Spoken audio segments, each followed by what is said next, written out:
Hello YouTube, this is Zayn26 and today I'm going to be showing you a couple random things that I and in two cases Sethbling invented.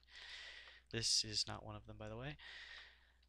This is the One-Touch Noclip creative mode machine. Basically, once I turn it on, I can just click one button and I will instantly change into spectator mode, allowing me to no-clip through solid objects, and once I'm through the object, I can just click another button and I'm back in creative mode. I know builders and map makers will be really appreciative of this, because I know from experience that trying to break down a wall to get out of something or something like that, it gets really annoying when you're trying to build something. So this is extremely helpful with that. So without further ado, basically I just turn this machine on, and all I gotta do is click on a button.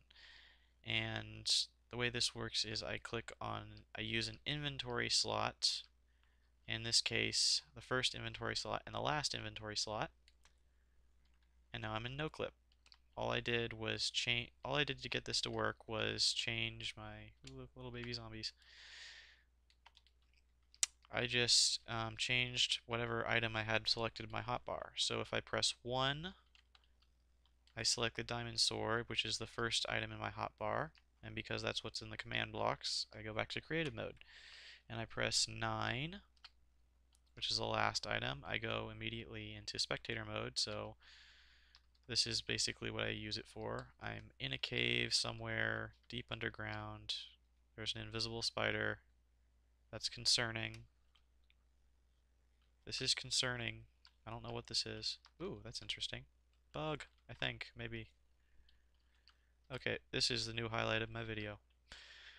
I will keep my eye on this thing.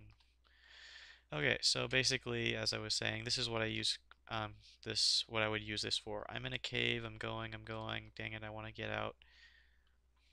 And now I want to build something. Build, build, build. Oh, now I want to go back downstairs. More building. Yep, that's what I do with it. So that's what Mapmakers will use for it, and of course you're wondering why I'm doing all this crap and not actually explaining it. So here's the explanation. This is a 20-tick clock. It sets the block immediately above it to redstone block and destroys the one previous. So basically it just turns on and off and on and off and on and off, etc.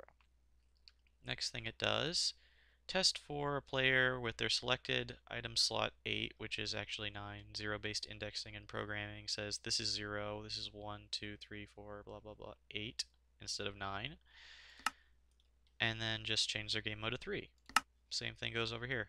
0, creative mode. By the way, 0 is survival, 1 is creative, 2 is adventure, and 3 is spectator. In case anybody cares and wants to make a 1, 2, 3, 4 thing where they can change to whatever game mode they want anytime they want. So that's how this works. The only special thing about this is the lever has to be on the top of the command block, because it can't be constantly powered, otherwise it won't work. So if that's all you were watching this video for, feel free to go away now and go watch another video, something more important. I don't really care. So, if you're still here, this is Sethbling's grenade RPG machine. It's really fun. I just wanted to show it off in case some of you by some miracle are watching this and haven't seen Sethbling's video already. Whee! Bombing run! God, I love doing this. It's so much freaking fun. And that's that. And then of course there's the RPG. Let's see if I can actually blow something worth blowing up. Whatever. Bang. Bang. Bang. So, it's worth noting also that if I shoot this into a mob, nothing will happen. It won't explode. It'll just hit the mob and do damage, which I will eventually figure out a way around that. So anyway, the way this works is it uses a comparator clock rather than the 20-tick clock, because that's way too fast for this thing to comprehend. And then it just summons prime TNT right in that box. I don't know why I put obsidian on it. It's not close enough to blow anything up. And then it teleports the TNT to the location of the nearest experience orb. The C equals 1 just means it's only one experience orb at a time. So if I do this, leave a crap ton of experience orbs in the middle of nowhere, and then I turn it on. They go in sequence. You can't really tell, but they're exploding in order. And that's that. And the RPG basically just finds an arrow in the ground and then does the same thing as the other one. Teleports the TNT to the arrow, then it kills the arrow, because if it doesn't kill the arrow, arrows don't die in explosions, so that sucks. So it'll just keep exploding, exploding, exploding down into the bottom, down to bedrock until the arrow despawns. So, next thing was another of Sethbling's inventions. It was a really long time ago, and I think I improved it, so I don't really feel any guilt saying Sethbling didn't really technically invent this, since it's easy enough to build. Basically, there's a command block down there that says anything within 5 blocks of it, which is this obsidian area. Anything within 5 blocks of it gets teleported to red about here, and this beam of light prevents you from seeing anything. And because of the 20 tick clock, no matter how much you struggle, you can't get outside of this beam, so you can't tell what's going on around you. It's like a perfect jail. So I'll just turn it on. The moment I touch this obsidian, I will be teleported there and I will not be able to see. Take note that that lever is right where the blue line is on my screen. So now, no matter how much I struggle, I cannot get out. I can't even see the outside. So let me just find the lever. And now I'm free.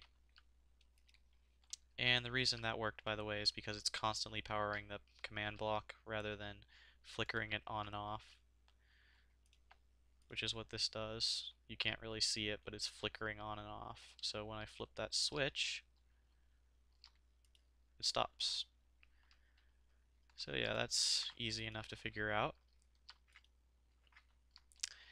So I call this the trap that you can't get out of, assuming you just remove that.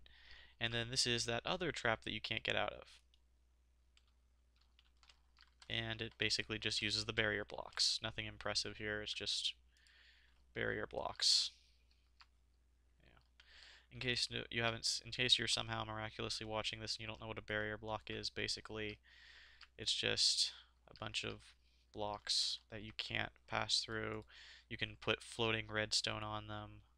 It's really fun to put floating stuff on them because you can see under it and it doesn't render the bottom of the texture so you can see through.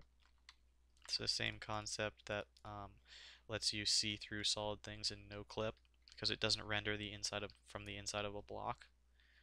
So yeah, nothing interesting there.